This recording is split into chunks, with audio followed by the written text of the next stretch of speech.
Good morning, good afternoon, good evening, wherever you are. Thank you for stopping by again. As many of you know who received it, the report from Panama, the latest newsletter from Retirement Wave is out and about, and it's been sent out. And thank you, many of you who wrote very nice messages and actually survived reading it. It is a long document. It has lots of charts and lots of numbers and maps and things of this sort. So it's always a bit of a shock, because this is not what you normally expect from a website or a group here in Panama or anywhere.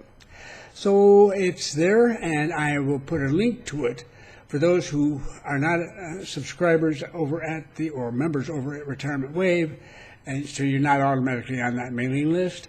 And here I don't use the list here as a mailing list. I mean, forget it. You signed up for YouTube, not for mailings. But anyway, I will have a link here to it. So if you hadn't even been aware of it, which is possible, YouTube doesn't get out the message to everybody all the time, you can now get a copy for yourself. Since then, not a lot to go through tonight. I do say this: as many of you know, Costa Rica has had a very severe surge in its cases. They stopped testing, or they stopped requiring tests or vaccinations or whatever for people coming in, and so some of the people who came in were infected, and maybe they had no idea they were, but it didn't make any difference. They've had this really powerful surge, and we were concerned, so we've had some mild restrictions on the western end of the country. Basically, a curfew at night, and then a Sunday is a lockdown day, and so forth, for 2 weeks to see how things work out. I'm pleased to say that so far so good, and we'll hope that if we keep that up, I think we can get back to allowing people the freedom of movement completely. But what a nightmare that would be, to have that walking just as we're getting to where we're getting. Now, our vaccination program is steaming along, and we get the stuff in that goes right out again as quickly as possible. Now, our two vaccines we're using, one of them is AstraZeneca, which is a smaller supply of the two. As I'm sure many of you know, they've had occasionally here and there a blood clot problem. So, since we are ignorant people down here, we're aware of these things. The government has paid for receiving this, otherwise they're just fine. But they put it up this way: we'll tell you it's ready. If you want it, let us know, and we'll schedule an appointment for you. We'll put you on the list to receive it. And we do this through a portal on the internet here and other systems. So we have our ways of getting it done. But most of those, I think, come to, there are places you can go to sign up to, whatever. The key point is this: in comes AstraZeneca, boom, it goes out. In an hour, there are thousands of people going to grab this. I mean, people want to get vaccinated. And so that's disappeared. Pfizer, no problem there at all. Remember, some of you know from earlier videos, we only have about a little over 6% of the population over the age of 65. We're probably somewhere in the neighborhood of 8-9%, if you wanted to say 60 and over. That's less than, well, it's about a third of what is true in your societies, or a quarter. For the 65 and up, and probably the same with 60 and up too. The simple fact is that we're pretty much through that crowd. Not entirely, but we're near the end of that. I mean, we're now into all sorts of age groups. You don't have to be over 60 and anything else, or a health care provider. They're all cared for. I don't think we've finished doing teachers, but we are working hard on it because we want to get the schools open again and everything else. And so we're really eager. It's critical, and it's also critical for you, because you don't want to come in, and we don't want you to come in unless you're vaccinated, or unless at least we are vaccinated. We've got to be prepared to receive people who are, as has been the case in the past, either lied about whether or not they've had a test or faked their test results, or come up with one story or another. So the best thing for us to do is to get vaccinated. And everybody knows that. And so it's happening very quickly. And 108,000 doses of Pfizer, I think they were supposed to be here today. Well, they were delayed. They're coming tomorrow morning. Oh, boy. It was that front page news, okay? we need to get those in and get them out, and a portion of them are going out to the far west toward Costa Rica and things of this sort. What can I say? We're going to get this job done one way or another. We had to wait for our vaccines because some of the larger nations in the world sort of sucked them all up in the beginning. And so we're behind in that sense. But we're into double digits, and we're going to get there. And we're very serious about this. And it's going to be done. It's going to be done right, or not at all. So it's going to be done right. Okay. Now, there was a survey done by one of the major survey groups here, a very reputable group, and so on. I'm sure from what I see of their work, I did a lot of polling in the past. I'm very familiar with it. Anyhow, they did a good job, and asking people what they were concerned about. What were the big problems facing the country at this stage? Well, surprise, surprise. There are three big ones: the economic situation and unemployment. And two big ones, that and the pandemic and health. All right. Actually, those are three that have been combined into two categories. And let's see if I can find it a little bit more precise down here. Yeah, number one was the economic situation, two was the pandemic, and then third was unemployment, where they just dumped unemployment in with the economic situation, which is wise. This is 70%. So everything else takes up the remainder, including corruption, which is a major issue here, but which is having to sit to one side. The other statistics I want to share with you, I'm reading them off here, excuse me while I do that. We're asking people, yes, their situation, their actual situation economically, first in their household, and first for Panama as a whole, how they saw the nation's situation, and then in their own household. And their responses were, well, very simple. I can summarize them. I can toss it up. It's not worth it. It just boils down to this. They are substantially more positive about their own situation than they are about the country. In other words, they're concerned about other people. We had like 15% who expected things to be good in Panama as a whole, and are very good. About a little over 16% for very good or good a year from now. But 24% thought they were going to be a lot better off. So we had, 49, almost half of them thought the situation was going to be worse a year from now. But that falls to about 35, 36% when you talk about their own personal. Now that's understandable, and it's good.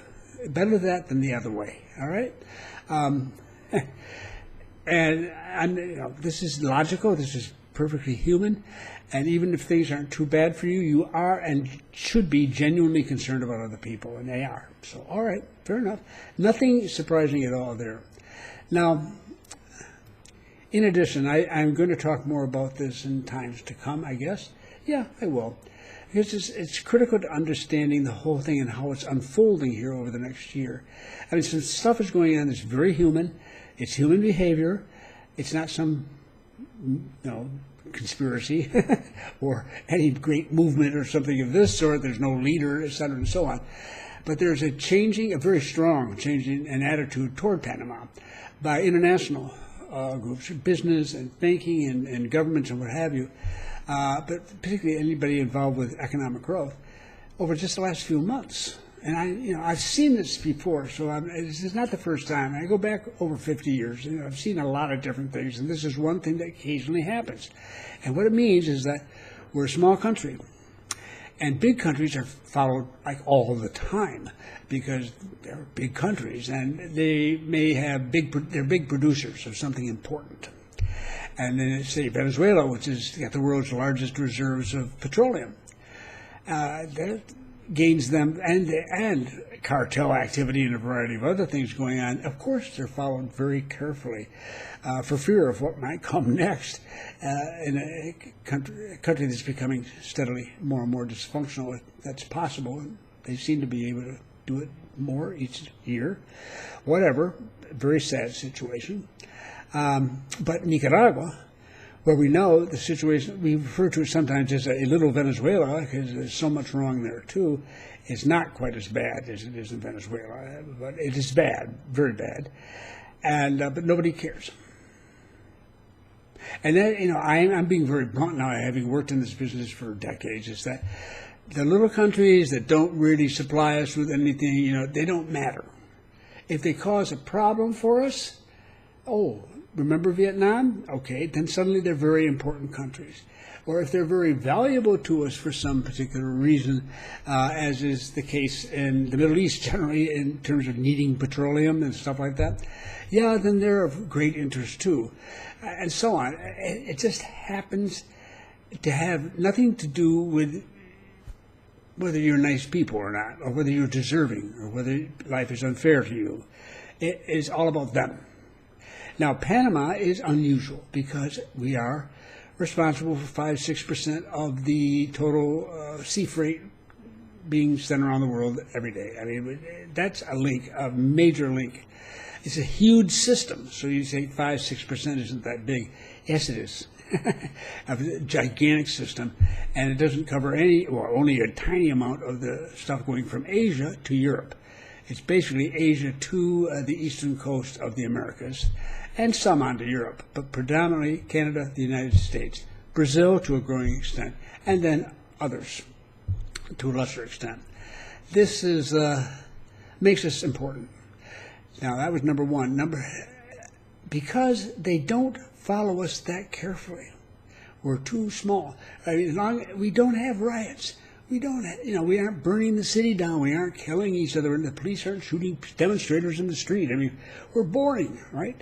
And now we have our COVID under control. I mean, it's just dropped like a rock. If you've seen the report you saw, just exactly how far down.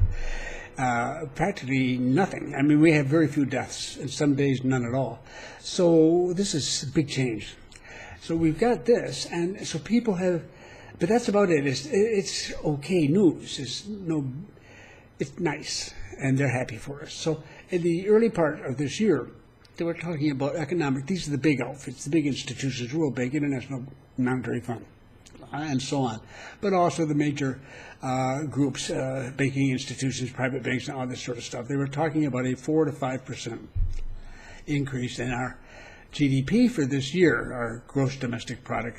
Think of it as the national income, which had fallen sharply last year, and a lot more than that. The key was 4 to 5% sounded pretty good, and it was going to be, if it was going to be 5%, 3% in the whole region, we were going to be 5%. So we were going to be better than the others. Not anymore. Now there are 3 from major institutions, 9.9%, 10, 11, and 12 for this year. Ooh, what is this? 2-3 times more than they'd expected us to be just a couple, 3 months ago? Why? How could this be? And it's because they assumed that we'd gotten really heavily hit in terms of transportation through the canal, and that still is true in some of their thinking. They haven't caught up with this yet. If those of you who heard President Cortizo being interviewed may have noted it, probably not, but I mean, in the course of it, the lady who was speaking said, we know it's been difficult for the canal and a loss of business. No, it's not that way at all, as you will know if you've been listening to this and you see the report. And that's beginning to sink in, that we're actually doing far better than anybody expected. And we had this copper mine that's growing, whether you're pro-copper or anti-copper is at the point we're at the moment. It's ramping up production more and more and more, and prices are extremely high. They're dropping the bucket compared to the canal, but they're still suddenly a major component of national income. We've taken the hit on the stuff like tourism and all sorts of the small businesses. I mean, it's terrible, right? That's because we did take this so seriously. We did close things down, so it had to hurt that way. And there's no escape, and we certainly didn't escape it. So now the attitude was we were going to have to struggle back up. Here I'm going to show you something that's out of the Wall Street Journal a couple weeks ago, and they compared the recovery, the time it took for international global trade to recover from the financial crisis. You all remember back in the housing market collapse and all this sort of stuff, and the stock markets fell and on and on. They compared that to how much time it took it to recover back to where it was in this pandemic. And here we go. So right up there. The one on the right is the financial crisis. It took 25 months to get back up to effectively where it had been before. On the left is COVID-19 pandemic, 10 months. Less than half as long a time. That's very dramatic. That really catches the eye. Now that people are beginning to sink in, once they look at this, then they come to us and say, how about the canal? How is it doing? And then they find out how well the canal is doing. We actually increased income. And our copper is doing just fine, and so on. And everything changes.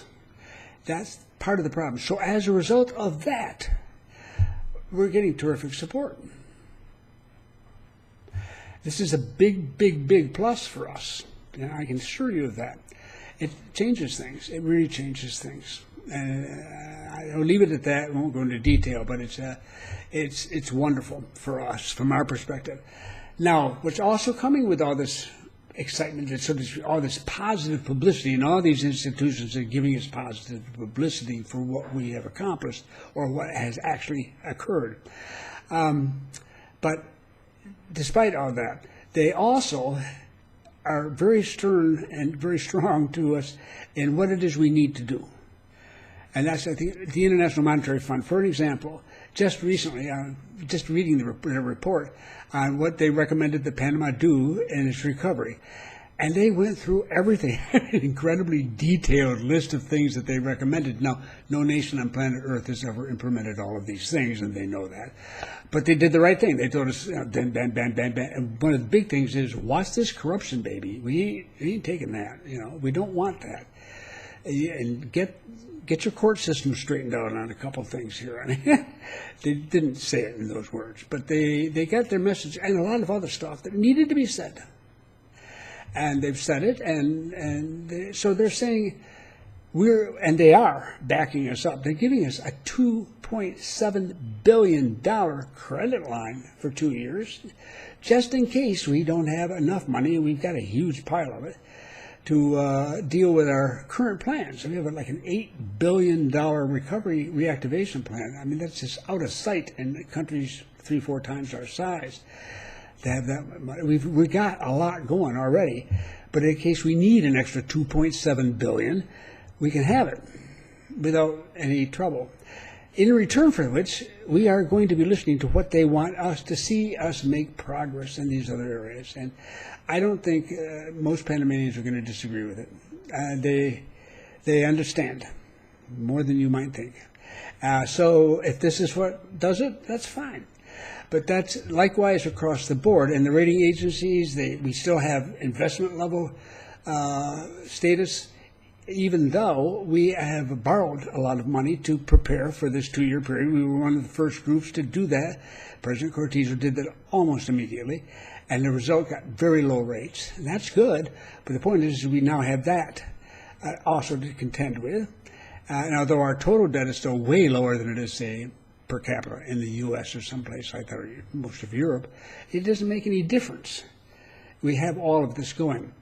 So each of the agencies, while maintaining us at investment level, reminds us it doesn't have to be that way the next time around. So you just see to it that you take care of business. Now you might think that this is, so to speak, they are suspicious of something. No. This is the tough love, sort of. This has been done so many times in international economic development that I really gave up counting a long time ago. Basically, you find somebody who's really got it together, and we do. And we're getting credit for a lot of this because we're the ones who created much of it in our own country. And we get credit for that only after the effects are seen because we're small, again. But you get that, you get a lot of support, but you also carefully watch that you don't screw up. Don't screw it up. And if you heard President Cortizo's interview, I think you'll agree with me that he's the sort of man who understands that. It doesn't mean he's not a dictator, he's just the president. And we have a national legislature, and it's sometimes highly criticized, and a legal system, a court system at the top, which has been shaky. But changes are coming. We all know. And so these criticisms, so to speak, these warnings, I should say, what they are coupled with this strong support. That's worth its weight in gold. It really is. It helps the country not only get through a situation, but also to introduce some of the reforms it knows it needs to. Before we get into a situation like Costa Rica's facing, where they have to go, there's nobody else to go to but the International Monetary Fund, and it's not an easy, and they're asking very difficult things to do. So all of this is part of the story here, and it's the most positive news, and that's one reason why I am more positive than I have been ever about the future, as long as we don't screw it up. And I have faith in my fellow residents and citizens here in Panama. I think they will. They've done it before. They did a beautiful job of it back in 2009, 8, 9, that period. And we have a good setup now. So I'm very positive about the whole affair. But life can change suddenly. You never know. And the asteroid may be headed right down. Now, you'd never know. So I'm not making a prediction, but I'm saying I'm feeling very much more confident in the future than a lot of people might have in the past. And I always have been confident, basically, but not as positive as I am right now. So we'll see what happens. Because if things change, we have to change. You have to be agile. You have to be quick to change. If you can't change, if you're going to be rigid, you're going to have to your way or the highway, take the highway, because you're not going to get it that way. It doesn't work that way. So I wish it did. It would make life so much easier. Okay, thank you for putting up with me and all the talk, especially for after that long report.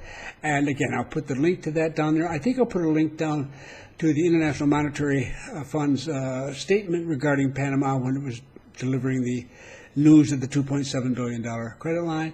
And I'll put down links to a couple of the DHO articles talking about the other big thing. This is the turning Panama into the e-commerce hub of the Americas. And that's really, really underway. And that's also addressed in the, as you know, some of you, in the report. So thanks again for stopping by. And I look forward to talking to you again in the not too distant future.